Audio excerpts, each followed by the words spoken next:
Hi everyone, I'm Steve Douglas, Head of Market Strategy with Spirent Communications, the test assurance and automation company. And I'm very happy to be here today to announce the release of our sixth annual 5G report. As a test company, we have unique visibility in regards to what's coming next around 5G, working across the service providers, equipment manufacturers, the device manufacturers, hyperscalers, government, and enterprises. And this gives us a unique view based on the testing demands, what's about to be launched, and what's coming slightly further down the road. So what's in this year's report? So this year's report is based on 415 new 5G engagements in 2024. That gives us a unique view of what a lot of these customers are doing around four key areas: 5G standalone and the move also to 5G advanced. Around customer experience, where a lot of customers, especially operators, have been focusing on the end user experience for new services like fixed wireless access.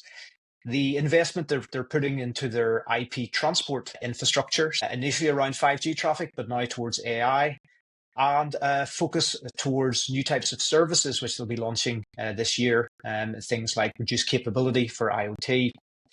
So what are the key takeaways from the testing back in 2024? Well, there's really five key areas here. As I mentioned, we saw a large focus from operators working to either launch or to scale 5G standalone networks. We were engaged with over 50 unique customers. 30 of those were network operators. A number of those operators were also testing 5G advanced capabilities. So we do anticipate this is a good indicator that you're going to see more commercial deployments in 2025 of 5G standalone, and you'll also see more early adoption of 5G advanced capabilities.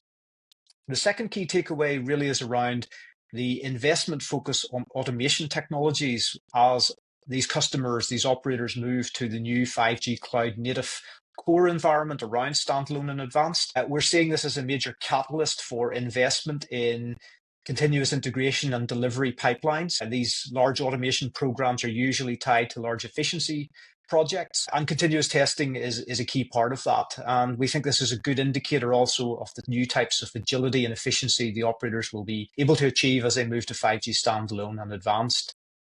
The third key area from the testing was really around security and resilience. Unfortunately, it's been in the press, there's been a number of major attacks on networks in the last year. And we certainly saw a large focus of time and investment going to test that the new architecture could be secure, not only to the 3GPP and specifications, but also for those day zero types of attacks, that you could be able to respond and recover and provide the relevant level of resilience, and especially around your cloud native new functions coming in.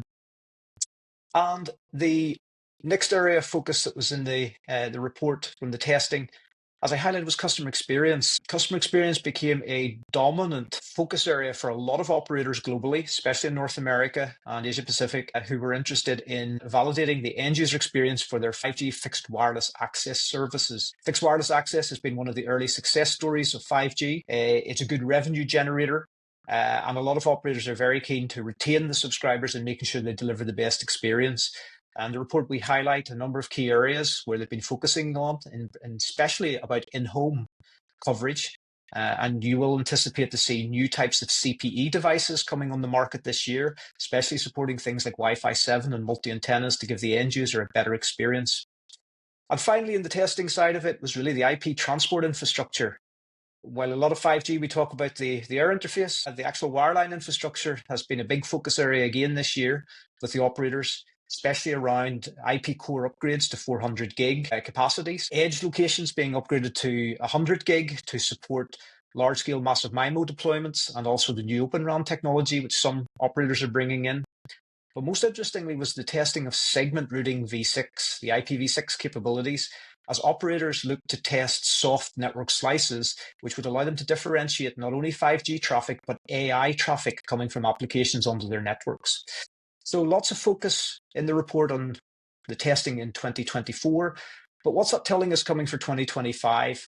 Well, there's a number of key areas that we started to see for 2025 and beyond, which operators have been focusing on. We do anticipate fixed wireless access is going to evolve in three specific directions. The report highlights this specifically towards urban markets, so moving beyond the rural deployments, towards enterprises, and also towards multi-occupancy buildings like apartment blocks and large offices. We do anticipate you're going to see a large focus on also 5G automotive and V2X, not for autonomous vehicles, but for NCAP safety regulations. A number of regulators are now demanding 5G support to get a 5-star rating. And we expect that this will happen across a number of countries over the next few years. And we're already starting to see the car manufacturers start to focus on bringing 5G support onto the vehicles.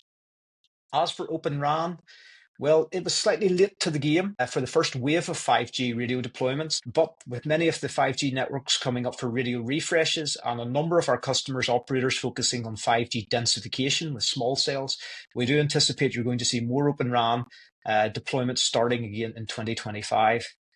And what about the more futuristic areas? Well, as we look to the non-terrestrial and space economy, the report highlights increased focus on direct-to-device testing, specifically around devices being able to provide messaging services via satellite, but also the drone economy, being able to use the 5G cell towers as a mechanism to provide visibility of drones, to provide support for beyond line of visual sight flying, critical for new markets like logistics and fleet management. And the last part of the report, we highlight one last potential mass adoption technology which may be coming, and this is augmented reality on traditional form factor glasses or spectacles. We're seeing a number of our customers in the chipset ecosystem working with glasses manufacturers to develop new low-cost, lightweight form factors, which we anticipate will be ready in the next 18 months. These could offer a mass adoption event for AR.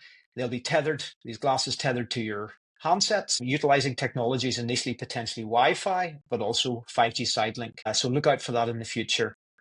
The report also covers our early insights into 6G and into AI and how it's coming into the 5G ecosystem.